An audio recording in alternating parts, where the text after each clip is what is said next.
So thank you again for this amazing celebration. Ma'am thank you so much. শ্রদ্ধেয় আশা ভোঁসলে ভারতবর্ষের এক উজ্জ্বল নক্ষত্র। তাঁর অসাধারণ গানের জন্য তিনি পেয়েছিলেন 2টি জাতীয় পুরস্কার, 8টি ফিল্মফেয়ার অ্যাওয়ার্ড, 2বার গ্র্যামি নমিনেশন এবং ভারতীয় সঙ্গীতে তার অতুলনীয় অবদানের জন্য অর্জন করেছিলেন পদ্মবিভূষণ সম্মান ও দাদা সাহেব ফালকে পুরস্কার। তাঁর এই 7 দশকের সঙ্গীত সফরে কিংবদন্তি মোহাম্মদ রফির সঙ্গে তাঁর জুটি ছিল অনবদ্য। একসাথে তাঁরা রেকর্ড করেছিলেন 900-রও বেশি গান। আর.ডি. বর্মনের সুরে প্রথমবার 80 জন লাইভ অর্কেস্ট্রার মাধ্যমে তৈরি হয়েছিল ও হাসিনা জুলফোওয়ালি গানটি।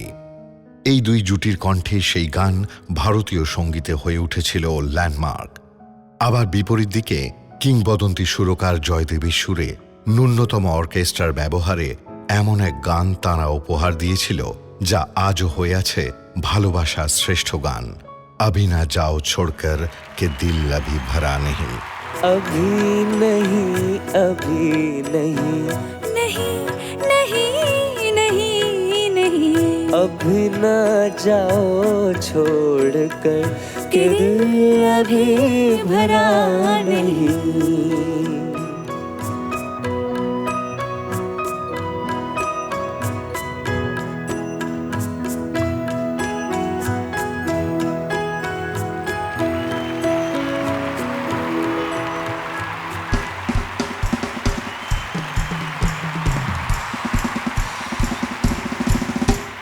महफिल महफिल ऐ शमा फिरती हो कहाँ, महफिल महफिल ऐ शमा फिरती हो कहाँ।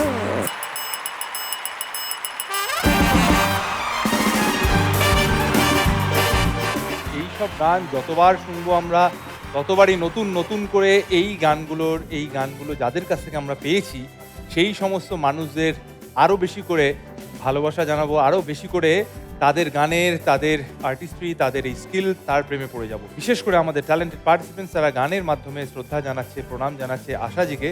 আরও একবার এই দুজনের জন্য তারা জোরে হাততালি হয়ে যাবে। খুব ভালো পারফরমেন্স আয়ুষ, খুব খুব খুব ভালো গেয়েছিস। Thank you ma'am. আর অঙ্কিতা খুব ভালো গেয়েছো। Thank you ma'am. এখন শুনি না সব গার্ল ক্রাশ বা ইত্যাদি কথা টথা, শব্দগুলো তো আমাদের ছোটবেলায় ছিল না, কিন্তু যদি থাকতো এটার মানে যা, আশাজি আমার জন্য সেটাই। আজকে আমাদের সানরাইজ জি বাংলা সারেগামাপার পরিবারে আমরা হই হই করে এমন একজনকে সেলিব্রেট করছি যার জীবন, যার গান সব কিছু আমাদের জন্য একটা শিক্ষা। তো thank you again for this amazing celebration. Ma'am thank you so much. অঙ্কিতাকে দেখে খুব ভালো লাগছে। ওর সঙ্গে এই মঞ্চে খুব কম আমার দেখা হয়, মাঠে ঘাটে বেশি দেখা হয়।